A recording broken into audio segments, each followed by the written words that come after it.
Municipal corporation ఎలక్షన్‌లో భాగంగా ఈరోజు మనం 15వ డివిజన్‌లో ఉన్నాం. ఇక్కడ మనకు ముఖ్యంగా జనసేన పార్టీ అభ్యర్థి చింతకాయల రేఖ గారు ఇక్కడ ఉన్నారు. రేణుక. వీరు ప్రచారాన్ని స్టార్ట్ చేశారు. వీరి ప్రచారం ఏ విధంగా కొనసాగుతా ఉంది? ప్రజల నుంచి ఎట్లాంటి స్పందన వస్తుందో కనుక్కుందాం. నమస్తే రేఖ. నమస్తే అండి. అందరికీ నల్గొండ పట్టణ ప్రజలందరికీ నా అభినందనలండి.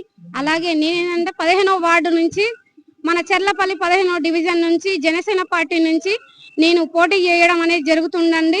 చెర్లపల్లి ప్రజలు కూడా చాలా బాగా రెస్పాన్స్ ఉందండి. ఎందుకంటే సమస్యలు కూడా చాలా ఉన్నాయని చెప్పారు. ఆల్రెడీ ఆ సమస్యలు కూడా ఇంతకుముందు కొత్త తరం రావాలి.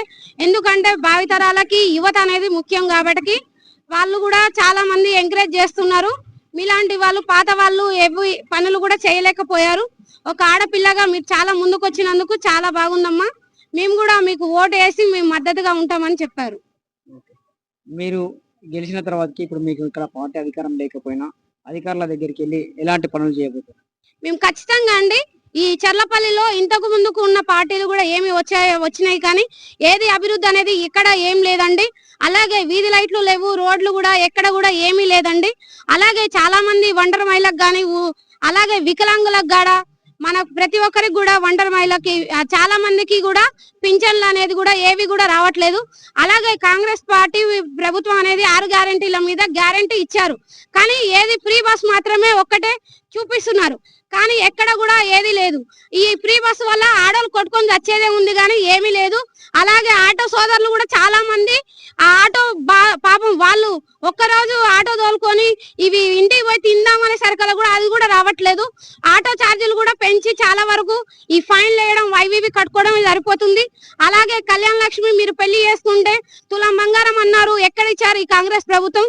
అలాగే చాలా మంది మన తెలంగాణ పార్టీ ఈ తెలంగాణ రాష్ట్రం తెచ్చిందే నిరుద్యోగులు కానీ అలాంటి నిరుద్యోగులు ఇక్కడ ఉన్నారు చాలా మంది. యువత కూడా చెప్తున్నారు వాళ్ళ వయసు అంతా కూడా అయిపోతుంది, జాబ్ క్యాలెండర్ ఇప్పటి వరకు అన్నారు కానీ ఏ రోజు కూడా ఎక్కడ జాబ్ క్యాలెండర్ కూడా రిలీజ్ అనేది చెయ్యలేదు.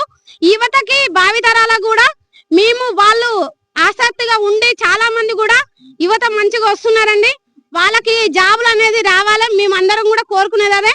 మా పార్టీ అధికారంలోకి మేము గెలిచిన వెంటనే నిరుద్యోగులకి ఖచ్చితంగా వాళ్ళకి జాబ్ క్యాలెండర్ అనేది రిలీజ్ చేస్తాం. అలాగే మహిళలకు కూడా ఒంటరి మహిళలకు కానీ చాలా మంది కూడా ఇబ్బందులు పడుతున్నారు. ముసలాళ్ళు కూడా పింఛన్లు రావట్లేదు. ఈ అధికారులు ఏం చేస్తున్నారో ఏమో కట్ చేసుకో అవన్నీ కూడా ఇబ్బందులు పడుతున్నారు మహిళలు చాలా మంది చెప్పడం అనేది జరిగిందండి. మా వార్డు సమస్యలు కూడా చాలా ఉన్నాయి. అవన్నీ కనుక్కొని నేను ఖచ్చితంగా అధికారంలో వచ్చినంటే అలాగే కలెక్టర్ గారి దగ్గరికి ఇవన్నీ కూడా దృష్టిలోకి తీసుకెళ్తాము.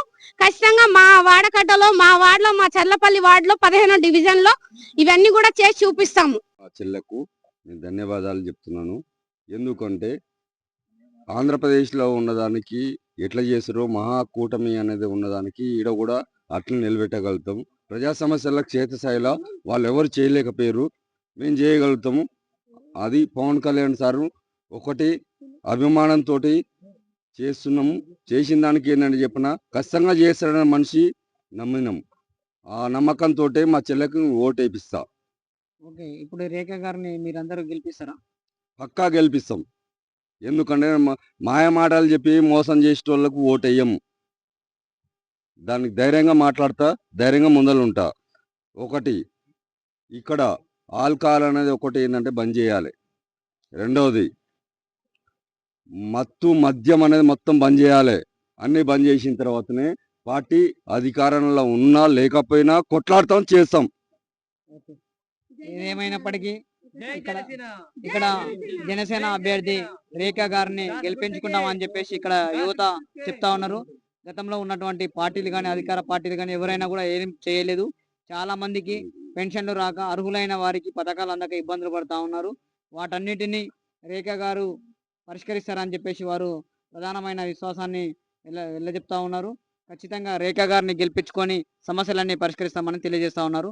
అదేవిధంగా ఈ 15వ వార్డులో ఇంకా మిగతా అభ్యర్థులను కూడా తెలుసుకొని ఎవరు గెలవబోతా ఉన్నారు ఏందనేది తెలుసుకునే ప్రయత్నం చేద్దాం. చూస్తూనే ఉండండి జనచరిత్ర న్యూస్. Okay, thank you.